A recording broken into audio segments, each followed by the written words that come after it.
উপসাগরীয় অঞ্চলে কয়েক মাসের অস্থিরতার পর স্বাভাবিক পরিস্থিতি ফিরে এসেছে সংযুক্ত আরব আমিরাতে। পর্যটন খাতকে আরও গতিশীল করতে আমিরাত সরকার Indonesia, Vietnam, Thailand, Philippines, Kenya, দক্ষিণ আফ্রিকা ও ভারতের নাগরিকদের জন্য বিশেষ ভিসা সুবিধা চালুর উদ্যোগ নিয়েছে। তবে এই তালিকায় বাংলাদেশের নাম না থাকায় হতাশ প্রবাসীরা।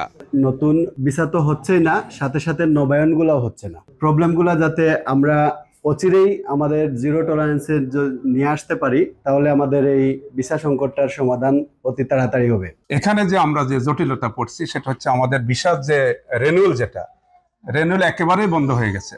এখন কিছু কিছু রেনুয়াল হচ্ছে।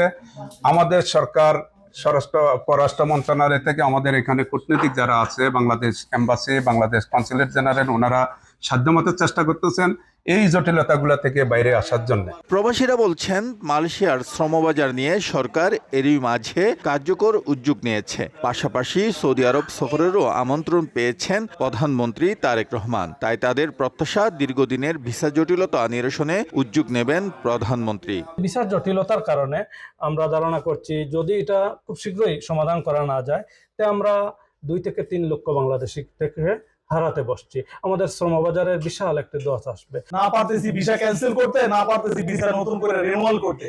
অতএব আমি আশা রাখছি আমাদের প্রধানমন্ত্রী অতি দ্রুত দুবাই সফর যেন করে। দুবাই সফর করলে অবশ্যই আমাদের শ্রমবাজারের একটা সুফল কিন্তু বয়ে আসবে। 2024 সালের পর জটিলতা বাড়ায় ভিসা নবায়ন, বাতিল, পেশাগত শ্রেণীবিন্যাস জনিত কারণে নতুন আবেদন, অনুমোদন এবং গ্রাজুয়েশন সংক্রান্ত বিভিন্ন প্রক্রিয়ায় বাংলাদেশিরা সমস্যার মুখোমুখি হচ্ছেন। বাংলাদেশ থেকে মানুষ এখানে আসতে চাচ্ছে, সেটাও আসতে পারতেছে না। তো আমার মনে হচ্ছে এমন ভাবে যদি চলতে থাকে, তাহলে বাংলাদেশিরা অল্প সময়তেই খুব বিপদে পড়ে যাবে। দক্ষ শ্রমিকের অভাবে এবং বাংলাদেশের শ্রমিকের অভাবে প্রতিষ্ঠানগুলো বন্ধ হয়ে যাচ্ছে এবং তারা লস টানতেছে।